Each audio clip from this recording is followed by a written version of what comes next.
Pertama-tama perkenalkan nama saya Dewi Jaya Metro. Saya Farah Fasabila. Saya Aisyah Najwa.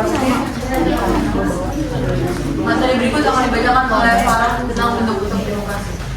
Melanjutkan lagi ada bentuk demokrasi. Menurut Kores, demokrasi dapat dilihat dari dua aspek, yaitu yang pertama formal demokrasi dan kedua substansif demokrasi, yaitu menunjukkan pada bagian proses demokrasi dilakukan formal demokrasi dan pada demokrasi dalam arti sistem pemerintahan dapat dilihat dalam berbagai pelaksanaan demokrasi di berbagai negara. Misalnya diterapkan demokrasi dengan sistem presidensial atau sistem parlementer. Ada sistem presidensial, itu sistem ini menekankan pentingnya pemeliharaan presiden secara langsung sehingga presiden terpilih mendapatkan mandat secara langsung dari rakyat. Yang kedua, sistem parlementer. Sistem ini menerapkan model hubungan yang menyatu antara kekuasaan eksekutif dan legislatif.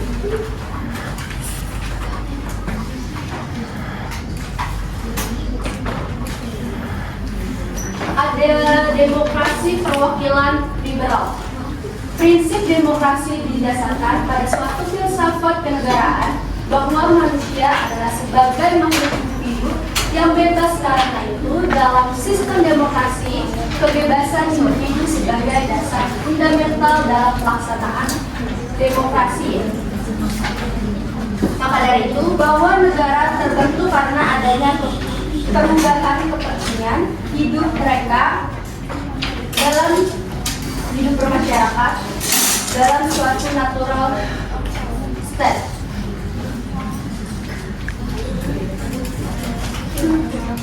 Berdasarkan kenyataan yang dilemprasi, maka muncullah pemikiran ke arah kehidupan demokrasi perwakilan liberal dan hal yang sering dikenal dengan demokrasi liberal.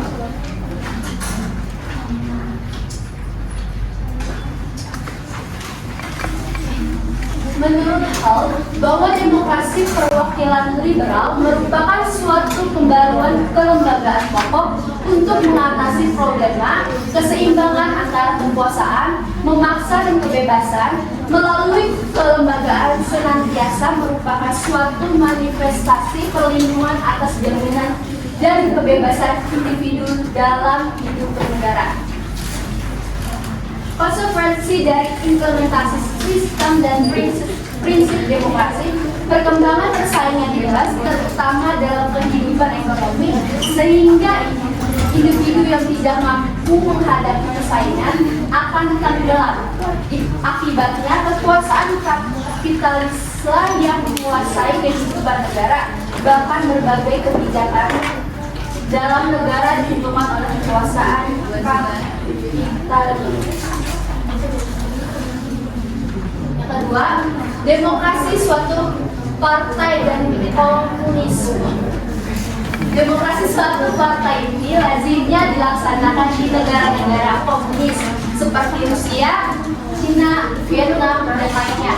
Kebebasan formal berdasarkan demokrasi liberal akan menghasilkan kesenjangan kelas yang semakin lebar dalam masyarakat dan akhirnya kapitalisme yang menguasai negara. Dalam hubungan ini, Marx mengembangkan sistem demokrasi struktur persekutuan. Sistem demokrasi ini tersusun atas komunitas-komunitas yang terkecil. Komunitas yang paling kecil ini mengatur urusan individu yang akan memiliki perwakilan-perwakilan untuk unit-unit administrasi yang besar, misalnya distrik atau kota. Untuk unit-unit administrasi yang lebih besar akan memiliki calon-calon administrasi yang lebih besar yang sering diistilahkan dengan delegasi nasional atau struktur piramida dari demokrasi delegatif. Menurut pandangan Marx, sistem demokrasi legislatif harus dilengkapi pada prinsip dengan suatu sistem yang terpisah, tetapi sama pada tingkat partai komunis atau transisi transisi menuju sosialisme dari komunisme memerlukan kepemimpinan yang profesional dari kader-kader revolusioner dan disiplin. Selanjutnya dibacakan oleh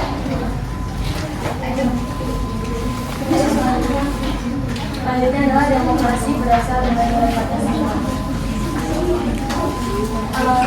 Realisasi demokrasi di Indonesia tidak mungkin hanya memaksakan konsep-konsep yang berkembang di Barat, karena demokrasi Pancasila adalah sistem demokrasi yang dianut di Indonesia, di mana filosofi dan core values yang dikembangkan secara kontekstual berdasarkan filosofi bangsa Indonesia, identitas nasional Indonesia, perspektif sejarah Indonesia, serta unsur-unsur budaya bangsa Indonesia.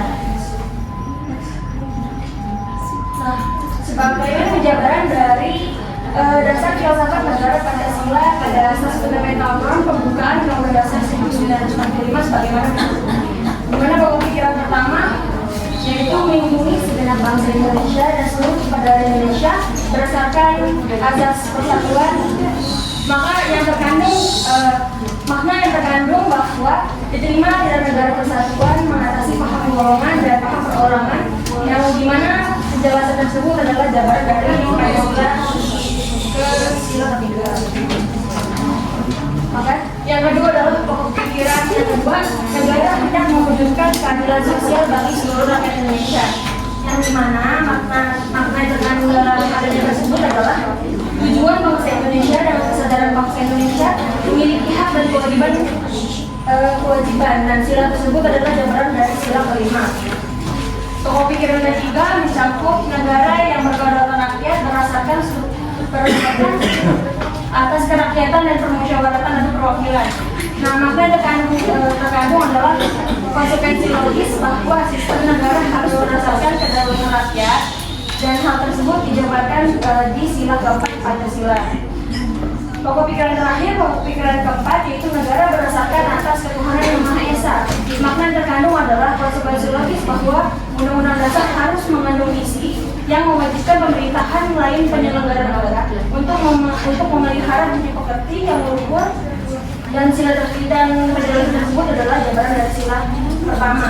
Nah, hal ini menegaskan pokok pikiran ketuhanan yang Maha Esa yang mengandung pengertian takut terhadap Tuhan yang Maha Esa, dan pokok pikiran kemanusiaan yang adil dan beradab yang mengandung pengertian menjunjung tinggi harkat dan martabat manusia atau nilai kemanusiaan yang luhur. Pokok pikiran keempat ini merupakan dasar moral negara yang pada hakikatnya merupakan suatu penjabaran dari sila pertama dan sila kedua Pancasila.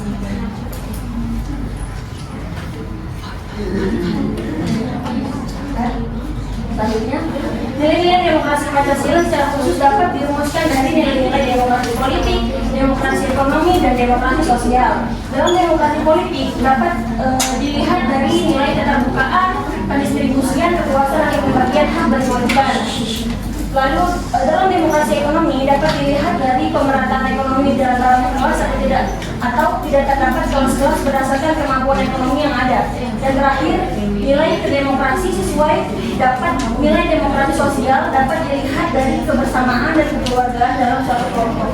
Dan contohnya religius, tidak sekuler apalagi ateis, adil dalam arti tidak demokratis, tidak diskriminatif, anti imperialisme dan kolonialisme, menghargai pluralitas, menyelesaikan antara kepentingan pribadi dan kepentingan umum, dan terakhir komitmen terhadap konstitusi.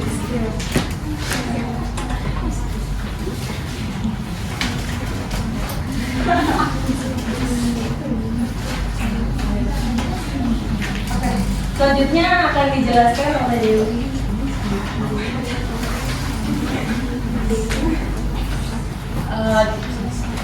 Perkembangan demokrasi Indonesia dapat dibagi dalam 4 periode. Yang pertama, periode demokrasi parlementer pada tahun 1945 sampai 1959. Periode awal kemerdekaan dengan berbagai gejolak politik dan ekonomi pada masa ini demokrasi parlementer lah yang menonjol, ditandai dengan peranan kuat parlemen dan partai politik yang menyebabkan dominasi partai politik dan DPR, sehingga persatuan nasional kendor setelah kemerdekaan. Contohnya, pertama pemilu pertama di Indonesia pada tahun 1955 Lalu yang kedua, konferensi meja bundar menghasilkan pengakuan kedaulatan Indonesia. Lalu yang ketiga, pemberontakan PKI Madiun tahun 1948. Kemudian periode yang kedua itu demokrasi terpimpin pada tahun 1959 sampai 1965, ditandai dengan dominasi presiden. Peran partai politik terbatas, pengaruh komunis berkembang, peran ABRI meluas, yang hal ini menyimpang dari demokrasi konstitusional dan mengarah ke demokrasi rakyat. Contohnya, deklarasi Manifal Uzbek, yang kedua, konfrontasi dengan Malaysia, lalu yang ketiga G30 SPKI dan gejolak politik yang berujung pada Orde Baru. Lalu periode ketiga itu era Orde Baru. Demokrasi Pancasila pada tahun 1967 sampai 1968. Demokrasi Pancasila pada masa Orde Baru merupakan demokrasi konstitusional yang menonjolkan sistem presidensial. Landasan formal periode ini adalah Pancasila, Undang-Undang Dasar 1945 dan TAP MPR. Namun perkembangannya peran presiden semakin dominan. Pancasila hanya sebagai legitimasi politis penguasa, tidak sesuai dengan nilai-nilainya. Contohnya, pertama ada stabilitas politik dan ekonomi. Lalu yang kedua, pembangunan ekonomi pesat, terutama di sektor infrastruktur dan industri. Lalu yang ketiga, penerapan fungsi ABRI. Lalu yang keempat, pembatasan kebebasan politik dan hak asasi manusia seperti kasus Tanjung Priok dan tragedi 1965, dan krisis moneter 1997 sampai 1998 menyebabkan kerusuhan dan turunnya Soeharto dari jabatan presiden. Lalu yang terakhir, demokrasi Pancasila era reformasi dari tahun 1999 sampai sekarang. Demokrasi Pancasila era reformasi, di masa demokrasi Pancasila era reformasi berakar pada kekuatan multipartai dan berusaha mengembalikan keseimbangan kekuatan antar lembaga negara. Peran parpol kembali menonjol dengan esensi demokrasi sesuai dengan praktek bahwa kekuasaan di tangan rakyat dengan pemilu. Namun perkembangannya mengarah pada kekuasaan presiden. Parpol dalam DPR, demokrasi reformasi kurang berdasar pada keadilan sosial bagi seluruh rakyat. Contohnya, yang pertama kebebasan untuk mendirikan partai politik, lalu yang kedua pemilu yang lebih demokratis dan transparan, yang ketiga masyarakat sipil yang lebih aktif, lalu yang terakhir perkembangan teknologi informasi dan komunikasi.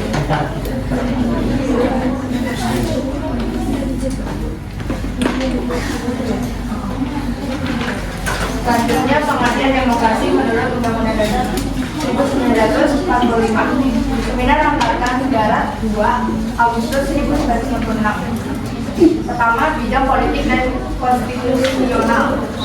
Demokrasi Indonesia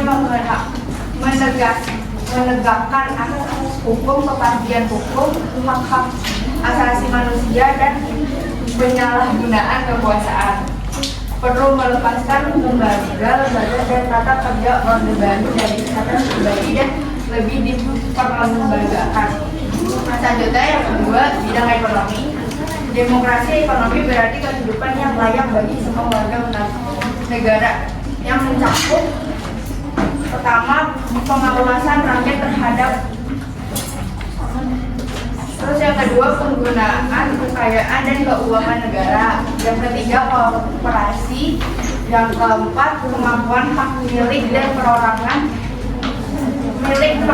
dan kepastian hukum, yang terakhir peran pemerintah sebagai pembina, penunjuk jalan dan pelindung.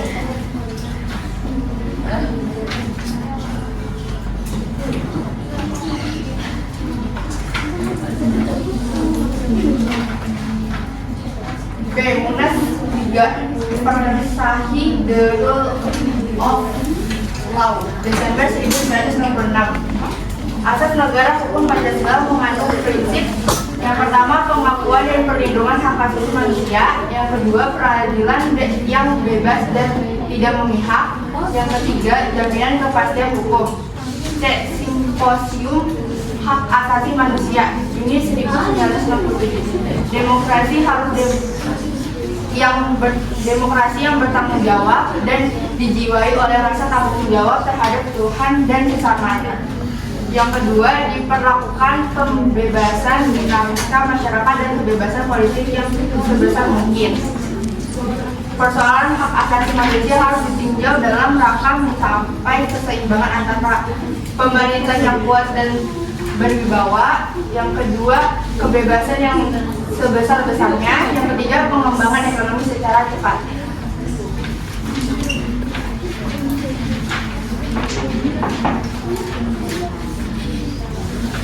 Oke, lanjut demokrasi pasca reformasi. Yang pertama ada pengertian demokrasi. Demokrasi dipraktikkan secara berbeda di setiap negara. Yang kedua, demokrasi di Indonesia berdasarkan kedaulatan rakyat. Yang ketiga, hakikat kekuasaan di tangan rakyat. Pemerintahan dari rakyat atau government of the people. Pemerintahan oleh rakyat, government by the people. Dan pemerintahan untuk rakyat, government for people. Yang kedua, ada dasar hukum demokrasi di Indonesia. Yang pertama ada Undang-Undang UUD 1945 ADM 4. Itu Pancasila keempat, rakyatnya yang dipimpin oleh kebijaksanaan dalam permusyawaratan perwakilan. Kemudian 1945 pada pasal 1 ayat 2, yaitu kedaulatan berada di tangan rakyat dan tidak menggunakan undang-undang dasar. Lalu ada Undang-Undang 1945 hasil amandemen, yang diantaranya adalah sistem penentuan kekuasaan pemerintahan negara secara langsung, yaitu pemilih presiden wakil presiden, dan pemisahan kekuasaan eksekutif, legislatif, dan berdasarkan lalu.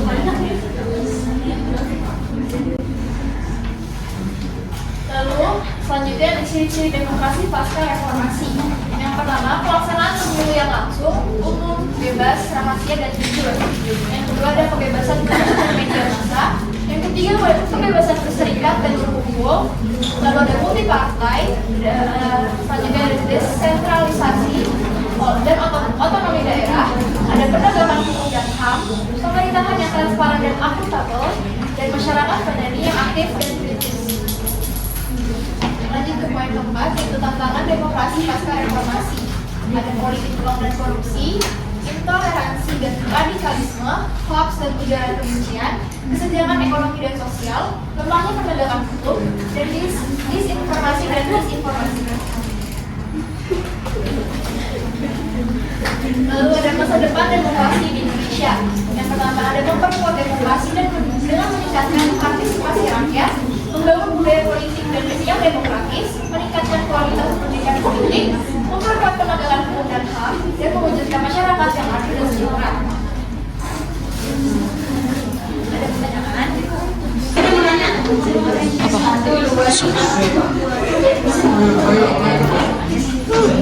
Tiga orang pertama dulu ya. Tiga orang pertama ada